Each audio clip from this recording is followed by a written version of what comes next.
राजा दशरथ के मन में अब एक इच्छा बची थी। राम का राज्याभिषेक, उन्हें युवराज का पद देना। अयोध्या लौटने के बाद से ही उन्होंने राम को राजकाज में शामिल करना शुरू कर दिया था। राम यह जिम्मेदारी अच्छी तरह निभा रहे थे। उनकी विनम्रता, विद्वता और पराक्रम का लोहा सभी मानते थे। प्रजा उनको चाहती थी। दशरथ के लिए तो वह प्राणों से प्यारे थे।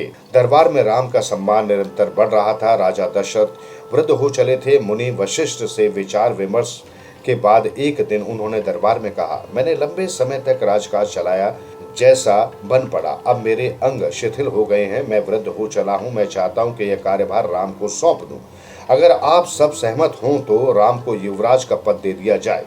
अगर आपकी राय इससे भिन्न है तो मैं उस पर विचार करने को तैयार हूँ। सभा ने तुमुल ध्वनि से राजा दशरथ के प्रस्ताव का स्वागत किया। राम की जय जयकार होने लगी। दशरथ थोड़ी देर तक सुनते रहे। संतोष के साथ उन्होंने कहा, शुभ काम में देरी नहीं होनी चाहिए। मेरी इच्छा है कि राम का राज्याभिषेक कल सुबह कर दिया जाए। यह समाचार पलक झपकते पूरे नगर में फैल गया। हर जगह बस यही चर्चा थी। राज्याभिषेक की तैयारियां शुरू हो गई।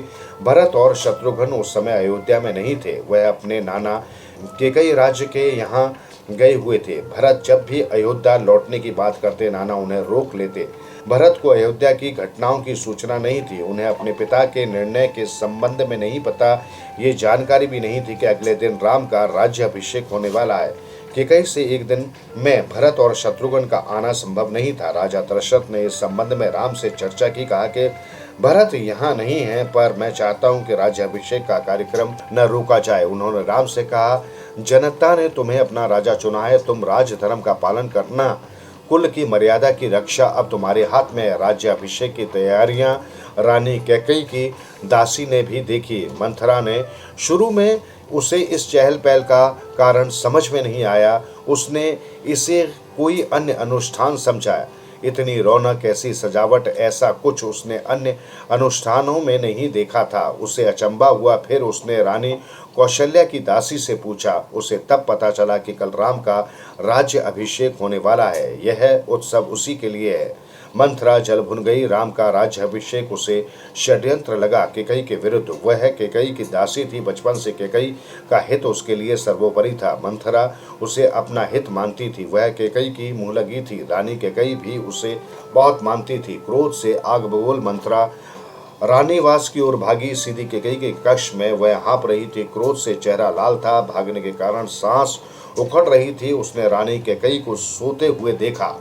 किसी तरह स्वयं को संभालते हुए मंथरा ने कहा, अरे मेरी मूर्ख रानी, उठ, तेरे ऊपर भयानक विपदा आने वाली है। यह समय सोने का नहीं, होश में आओ। विपत्ति का पहाड़ टूटे इससे पहले जाग जाओ। रानी केकई नींद से चौंक कर उठी। उन्हें मंथरा की बात समझ में नहीं आई।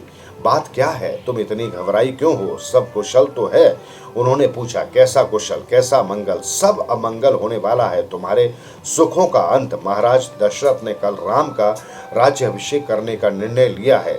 अब राम युवराज होंगे। यह तो बहुत शुभ समाचार है। केकई ने प्रसन्नता से अपने गले का हार उतारकर मंथरा को दे दिया। मैं बहुत प्रसन्न हूँ। राम युवराज पद के लिए हर तरह से योग्य हैं। रानी, तुम्हारी बुद्धि फिर गई है, मति मारी गई है। सवाल राम की योग्यता का नहीं है, राजा दशरथ के षड्यंत्र का है। तुम्हारे अधिकार छीनने का है। मंथरा ने हार दूर फेंकते हुए कहा, यह षड्यंत्र नहीं तो और क्या है? कल सुबह राज्याभिषेक है।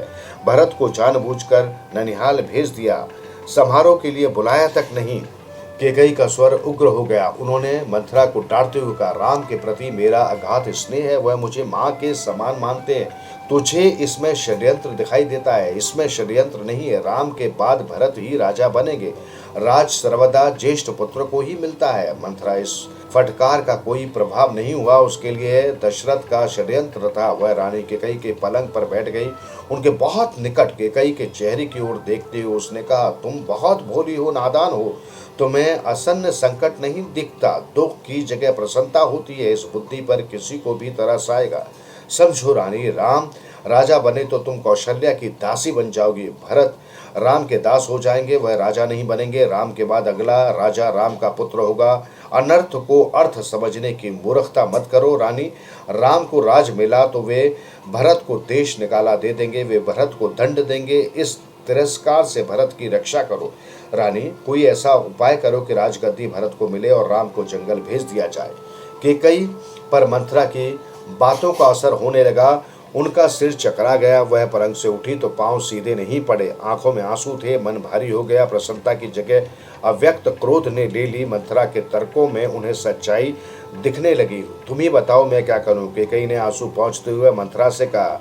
मंथरा पलंग से उठी, कैकई के पास जाकर खड़ी हो गई। उसने कहा, याद करो रानी, महाराज दशरथ ने तुम्हें 2 वरदान दिए थे। दशरथ से अपना वचन पूरा करने को कहो। एक से भरत के लिए राजगद्दी मांग लो, दूसरे से राम को 14 वर्ष का वनवास। कैकई का चेहरा तमतमाया हुआ था। उन्हें मंथरा की बात ठीक लगी।